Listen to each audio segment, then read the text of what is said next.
Hello everyone, Ranchi university semester third का PYQ मैं करा रहा हूँ। तो इसमें देखिए, अब मैंने क्वेश्चन नंबर 8 का बी लाया हूँ। ठीक है, तो क्वेश्चन नंबर 8 का बी काफ़ी बोला था कोफिशिएंट और डिटर्मिनेंट से बनाना था। तो क्वेश्चन ऊपर में दिया हुआ है।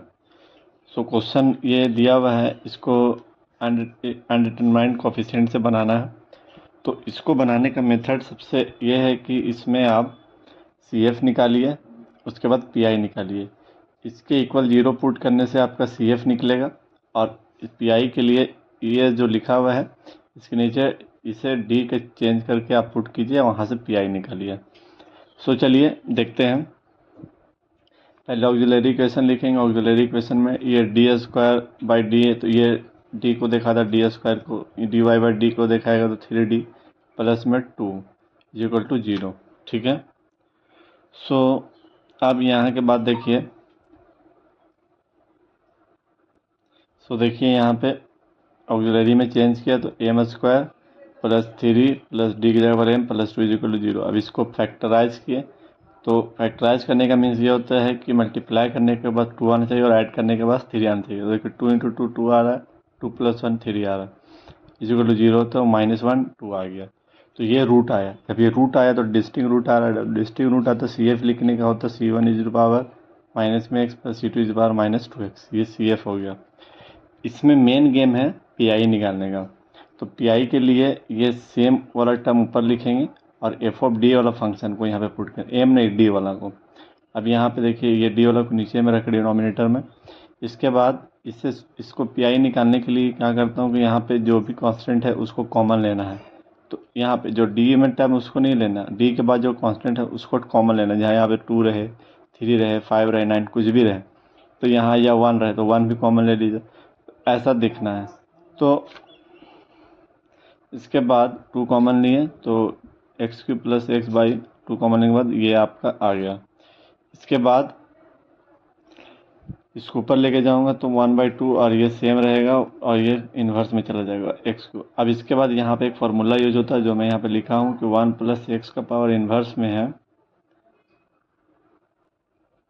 तो यहाँ पे फार्मूला जैसा कि लिखा हुआ है x minus 1 minus x plus x square minus x cube dot dot, ये इन तक जाएगा ऐसा। ठीक है, सो ये क्वेश्चन को मैंने यहाँ फिर से लिखा और इससे लिखा सेम। इसके बाद मैंने ये फार्मूला पर ब्रेक किया तो 1 माइनस इससे लिखा एक्स प्लस में एक्स स्क्वायर की जगह पर इसका स्क्वायर करूँगा, फिर एक्स माइनस का एक्स क्यूब तो इसका क्यूब। x4 x5 कुछ भी ले सकते हैं, लेकिन उसका डिफ्रेंशिएशन करने के बाद 0 हो जाएगा तो उसको लेने का कोई फ़ायदा है नहीं। सो मैंने एक्स क्यूब तक ही लिया है। ये काफ़ी बच्चे क्या करते हैं कि यहीं पर कन्फ्यूज रहते हैं। तो इसमें जितना हाईएस्ट डिग्री रहेगा उतना तक के एक्स का पावर तक लेना है। जैसे यहाँ पर क्यूब तक है तो मैंने एक्स क्यूब तक ही लिया है। तो 1 2 3 4 टर्म, 1 2 3 4 टर्म। इसके बाद मैंने क्या किया कि माइनस से मल्टीप्लाई के अंदर में, यहाँ भी माइनस है, यहाँ प्लस में। तो देखिए अब यहाँ पे क्या हुआ कि जब डी स्क्वायर करें तो पावर 4 आ जा रहा है। तो पावर 4 आ रहा है तो ये तो कट जाएगा, तो इसको नहीं लेना है क्योंकि इसका पावर 4 हो जा रहा है। तो 3 का 9 और डी स्क्वायर तो डी स्क्वायर बाई 4 माइनस। इसके बाद यहाँ पे क्या है, यहाँ पर 2 है और जब 2 का क्यूब 8 आए तो इसको तो लेना ही नहीं है। 3d लेना है तो 3d का 27 और डी क्यूब, तो यहाँ पर डी क्यूब हो जाएगा और बाई 2 का पावर क्यूब तो 8। तो यहाँ माइनस हो गया, माइनस हो गया। बस जो भी 3 से ज़्यादा था उसको हटा दिया ना, बस। इसके बाद इसको लेना, सिंपल है यहाँ तक। इसके बाद ये हो गया। इसके बाद मैंने कहा किया कि जो एक्स डी में था तो डी में लिखा, जो स्क्वायर में था दोनों के एक जगह लिखा और ये क्यूब में था एक जगह। ये दोनों के एलसीएम लिया तो ये बना, दोनों के एलसीएम ने 4, तो -4 प्लस 9 तो प्लस का 5/9 5/4 जो डी स्क्वायर माइनस का इतना आया। फिर ये अब इसके बाद देखिए सब डी स्क्वायर डी क्यूब में। अब इसको क्या किया, इसको मल्टीप्लाई किया, इसमें मल्टीप्लाई करूँगा तो ये आएगा माइनस का 3d और डी इंटू इसमें जाएगा, फिर माइनस का 27 और इसको यहाँ है और ये 5 में बन यहाँ, फिर माइनस का 27 डी क्यूब है। ठीक है, यहाँ पर डी क्यूब हो गया। अब इसके बाद मैंने कहा कि इसको सेम लिखा, यहाँ डी है तो एक बार डी का मतलब होता है कि एक बार डिफ्रेंसिएशन, मल्टीप्लाई में रहेगा ऊपर में डी तो इसका डिफ्रेंसिएशन होता है। अगर डी स्क्वायर तो 2 बार डिफ्रेंसिएशन, अगर डी क्यूब है तो 3 बार डिफ्रेंसिएशन, ऐसा। तो यहाँ पर डी था तो एक बार डिफ्रेंसिएशन किया तो 3x स्क्वायर प्लस एक्स आया यहाँ पर। एक्स। एक बार डिफ्रेंशिएशन करने के बाद 3x² प्लस एक्स आएगा यहाँ पर। इसके बाद यहाँ 5d² प्लस एक्स की प्लस एक्स, ये तो है, इसका 2 बार डिफ्रेंशिएशन करेंगे। जब एक बार करें तो ये आए, 2 बार करेंगे तो यहाँ पर प्लस का एक 1 आएगा। ठीक है, यहाँ पर मैंने छोड़ दिया था d² प्लस एक्स, तो यहाँ पर 1 आएगा। ठीक है, इसके बाद माइनस का 27, इसको 3 बार करेंगे तो यहाँ पर सिर्फ 6 आएगा।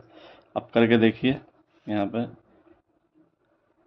3 बार, तो 2x² प्लस 1, एक बार 2 बार करेंगे तो 6x प्लस 0, इसको कहें तो 6, तो 6 आया।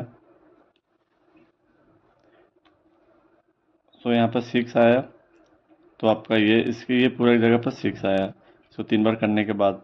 अब इसके बाद मैंने कहा कि इसको सेम लिखा, और यहाँ पर माइनस था 3/2, इसको बाहर ले लिया। इसको जब मल्टीप्लाई, यहाँ पर एक्स होगा, ये एक्स छोड़ दिया था, और यहाँ पर प्लस का 1, इतना।